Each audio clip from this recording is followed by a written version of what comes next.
Ole, ole, Iliescu nu mai e. Dar de unde am plecat și unde am ajuns? Haideți să facem o radiografie repede, așa, fără prea multe detalii, dar cu un fir roșu destul de solid, analizând fapte și informații, le punem cap la cap să vedem ce a însemnat tranziția asta pentru România în 35 de ani. Să revenim la momentul noiembrie 1989, întâlnirea de la Malta dintre George Bush senior și Gorbaciov, care au pus la cale debarcarea lui Ceaușescu. A fost și el informat că la Malta s-a discutat așa ceva de către generalul Iulian Vlad, conform documentelor, iar în România, pe surse, spre final de noiembrie, se cam vorbea despre o posibilă debarcare a lui Nicolae Ceaușescu, plecarea din funcție. A venit ziua de 22 decembrie, românii au asaltat instituțiile, le-au ocupat, nu s-a întâmplat în niciun fel de țară din Europa de Est, doar în România această ocupare a instituțiilor care deranja practic gruparea Iliescu, care a apărut la ora 5 după amiază la Comitetul Central. După care a început urgia pentru că oamenii n-au vrut să plece acasă cum Ion Iliescu le-a cerut. Ion Iliescu era un soi de, să zicem, dizident prezentat pe la Europa Liberă ca un posibil reformator în România, însă dizidența lui era una de fațadă, pentru că erau dizidenți adevărați, gen Doina Cornea, dar restul membrilor de partid și din ierarhia înaltă a partidului erau distribuiți prin alte zone călduțe unde încasau niște bani frumoși și își vedeau de treabă fără să mai influențeze politica la nivel înalt. Ion Iliescu a venit la putere și, din ce am observat cu toții, era un om ahtiat de putere. Își dorea cu ardoare, era visul lui să fie președintele României, ceea ce s-a și întâmplat. Însă, pentru visul lui Ion Iliescu, noi am plătit scump și plătim și astăzi. De ce? Pentru că în 1989 securitatea a fost retrasă în cazărmi strategic și li s-a spus: organizați-vă, trebuie să vă faceți firme, noi vom fi coloana vertebrală a economiei capitaliste. Ion Iliescu nu își dorea o a treia cale, cum spunea, o democrație originală sau un model suedez. El își dorea doar puterea și pentru asta era gata să facă orice. Și a făcut orice. A pus economia la dispoziția întregii structuri de securitate și a nomenclaturiștilor. O perioadă a mai ținut un pic în acest conflict între nomenclaturiști și securiști, care era un conflict istoric pe care Ceaușescu îl dezvoltase, astfel încât securitatea să nu se amestece în treburile partidului. Lucru care nu s-a întâmplat chiar în toate cazurile. Însă securitatea, care a participat activ la detronarea lui Ceaușescu, a devenit coloana vertebrală a capitalismului în România. Așadar, pentru funcția pe care a avut-o, Ion Iliescu a colaborat cu toată această structură de securitate, căreia i-a încredințat un drum de control economic și mai târziu și politic al țării. Practic, securitatea a acaparat fondurile rămase în conturile securității din afacerile pe care România le făcea cu armament și cu alte lucruri, iar acești bani au fost transferați către acești securiști prin intermediul Bancorex, acolo unde mulți dintre ei, cam 5.000 la număr, au luat credite de câteva miliarde de dolari care se aflau în visteria acestor firme și nu au mai dat banii înapoi. Nu a fost niciun fel de anchetă serioasă, nimeni n-a pățit nimic. Așadar, o primă rundă de capitaliști s-a născut prin acest furt ai banilor României. Securitatea și-a construit această rețea economică. Făceau afaceri între ei, firmele se cunoșteau și totul se desfășura în familie. O mare familie. Acest lucru s-a întâmplat însă cu acordul și al Estului și al Vestului. Adică și Uniunea Sovietică și Statele Unite s-au pus de acord ca Ion Iliescu să fie președinte și România să plece pe acest drum al capitalismului, împărțindu-și sferele de influență în România. Atât Uniunea Sovietică și apoi Rusia, cât și Statele Unite și aliații au luat bucăți din industria românească. Așteptam cu toții, pentru că nu știam ce ne-a lovit în 1989, Așteptam cu toții să vină investitorii, să investească, să fie bunăstare și așa mai departe. Dar nu, investitorii străini veneau în combinație cu securiștii noștri să demonteze, să taie la fier vechi, să vândă, să valorifice rapid. Criza capitalistă începută în 1979, odată cu criza petrolului, se adâncise la finalul anilor 80, iar Europa de Est a fost gura de oxigen pentru capitalism ca să crească din nou profiturile. Pentru că așa funcționează capitalismul, una din măsuri sau unul din mijloacele prin care capitalismul își menține profiturile este de a acapara noi și noi piețe și de a le transforma în zone de consum. A le lua resursele, a le confisca practic la nivel politic și economic. Lucrurile pe care președintele trebuia să le accepte, să le facă pentru a servi această structură a securității, plus interesele externe, care cereau și ele partea lor, l-au făcut pe Constantinescu să nu-și mai dorească al doilea mandat ca să gireze acest jaf și aceste teribile umilințe și trimiterea României spre zona unor țări bananiere. Iliescu a intervenit și a devenit din nou președinte pentru că el accepta pentru funcție orice îi se cerea de afară sau orice sistemul securist care controla economia și justiția să obțină.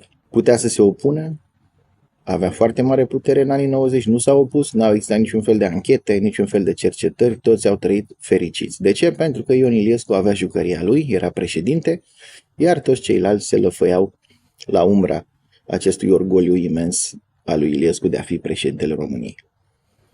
A urmat apoi Traian Băsescu, îngroparea și mai tare a justiției sau înrolarea ei și mai tare în serviciile secrete, urmat apoi de perioada Iohannis, pe care o cam știm cu toții, o nenorocire de tip securist. De 3 ori s-au încercat să se introducă legile astea Big Brother cu supravegherea masivă de către SRI a populației. Nu s-a reușit prin lege, dar ea în principiu există pe alte căi. Avem protocoalele din SRI cu justiția, inclusiv cu ITM-urile, cu tot felul de instituții, astfel încât SRI-ul a intrat peste tot pe baza acelor protocoale.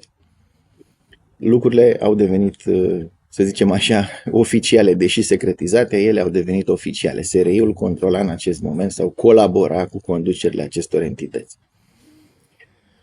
Au venit alegerile din 2024 și grupări din servicii se luptau între ele, iar sistemul pe care îl vedem în toată splendoarea lui, de la CCR în jos, în altă Curte de Casație și Justiție, tot ce vedem ca instituții, s-au plasat în acest război electoral, bineînțeles de partea SRI-ului și a grupării care controla deja țara și prin acest partid unic, PSD plus PNL, care nu mai reprezintă două partide separate, ci de 10 ani de zile ele reprezintă partidul unic în România, controlat, bineînțeles, cu dosare, cu tot tacâmul de tip securist SRI-ist. Nicușor Dan, din păcate, nici el nu face distinție față de ceilalți președinți. Vedem astăzi un comportament similar celorlalți președinți. Minciuni în campanie electorală, hăhăieli și râsete post-campanie, atunci când îi se aduce aminte de ceea ce a promis sau a dat în scris. Așadar, ca o linie roșie a celor 35 de ani, pentru că aici vorbim de influențe externe masive, vorbim de faptul că Emil Constantinescu a spus că a cedat în fața securității. Așadar, vedem o linie în care securitatea, care deținea și informații, deținea și bani, dețineau și controlul asupra conturilor externe, a reușit să confiște întreaga economie, iar astăzi nu mai există nimic care să nu fie controlat de securitate. Însă România nu este un stat suveran și independent. România este un stat care în continuare este vasal, așa cum a fost sute de ani. Vasalitatea față de vest înseamnă să cedăm lucruri fără discuție. Și avem scandalul Bechtel, unde s-au cedat miliarde în schimbul la nimic. Avem scandalul EADS cu Germania. Avem foarte, foarte multe alte scandaluri. Avem poate cele mai mari și interesante afaceri sunt cele privind resursele naturale. Au fost cedate perimetre în Marea Neagră pe gratis, după care au fost răscumpărate de statul român prin Romgaz sau alte entități cu niște miliarde de dolari. Așadar, cedăm gratis și cumpărăm scump. Avem, iată, și această liberalizare a pieței energiei, în care tot felul de firme, tot de securiști și rudele și urmașii lor, se îmbogățesc împreună cu băncile care creditează aceste sume uriașe care se schimbă zi de zi în piața de energie, iar românii plătesc un preț de 5, 6, 7, 10 ori mai scump decât prețul de producție, deși producția din România aparține statului.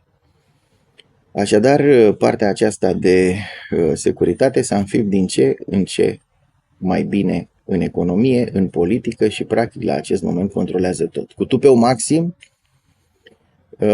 SRI-ul a arătat și faptul că el controlează și lumea interlopă. Vă aduceți aminte episodul Nicu Gheară, care a sechestrat o mașină a SRI-ului care îl fila, probabil o grupare de oameni care nu știau care este legătura lui Nicu Gheară cu SRI-ul. Și tupeu fantastic și-au introdus în guvern pe Dragoș Anastasiu, omul lui Nicu Gheară, un individ așadar cu legături cu lumea interlopă, căruia culmea SRI-ul i-a dat și certificat Ornis pentru că SRI-ul se ocupă de verificările la Ornis. Deși știau foarte bine că este omul lui Nicu Gheară, SRI-ul i-a eliberat acestuia certificatul Ornis, pe care n-ar fi putut să-l primească niciodată. Și sunt multe, multe astfel de aspecte care indică faptul că în România serviciile și această grupare vestică dictează ceea ce se întâmplă în România. Nu avem alegeri libere, ci avem un simulacru, noi fiind nevoiți practic și prin înăsprirea legii electorale, doar să mergem la vot și să validăm aceleași partide. Din acest motiv este foarte important să deschidem ochii, este foarte important să știm istorie, este foarte important să analizăm lucruri din mai multe surse. În acest moment avem doar canale de propagandă oficiale, nu mai există alte surse în media clasică. Așadar avem nevoie să notăm prin acest fake de pe internet ca să descoperim niște informații pe care să le putem pune cap la cap. Pentru că vor mai urma alegeri și trebuie să ne gândim și la viitorul nostru și al copiilor noștri. Pe mâna cui îi lăsăm? Lăsăm securitatea să continue în acest nivel și să ne sărăcească în continuare? Sau încercăm să găsim niște răspunsuri, încercăm să gândim, să facem conexiuni logice, astfel încât să ne ferim de această nebunie care ne este prezentată drept legală și constituțională și că nimeni nu poate face nimic. Ba da, cea mai mare frică a lor este frica de oameni. Când Ceaușescu a plecat de pe Comitetul Central, spre exemplu eu, bucuria mea nu a fost că am scăpat de Ceaușescu.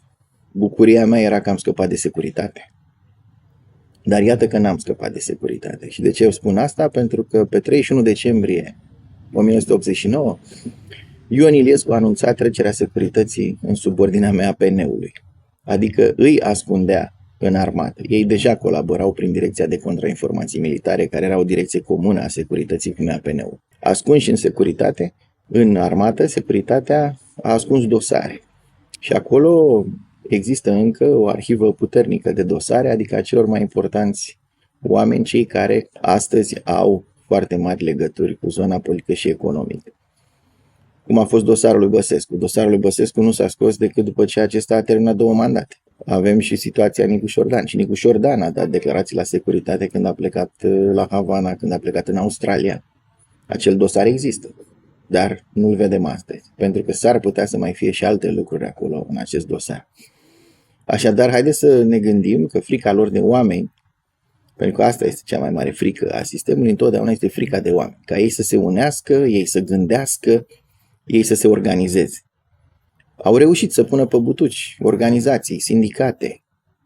Da, au slăbit orice tip de rezistență, pentru că vorbim despre un sistem capitalist bazat pe aceste monopoluri, pe acest control al bugetului de stat. Iată, avem pilonul 2 la pensii. Acesta este un fond pentru mari capitaliști unde se înfruptă fără niciun fel de dobândă pentru a-și finanța afacerile. Avem alte și alte afaceri. Să știți că noi, cetățenii, am finanțat inclusiv partea asta de energie regenerabilă cu acele taxe verde pe care o aveam pe fiecare factură, lună de lună.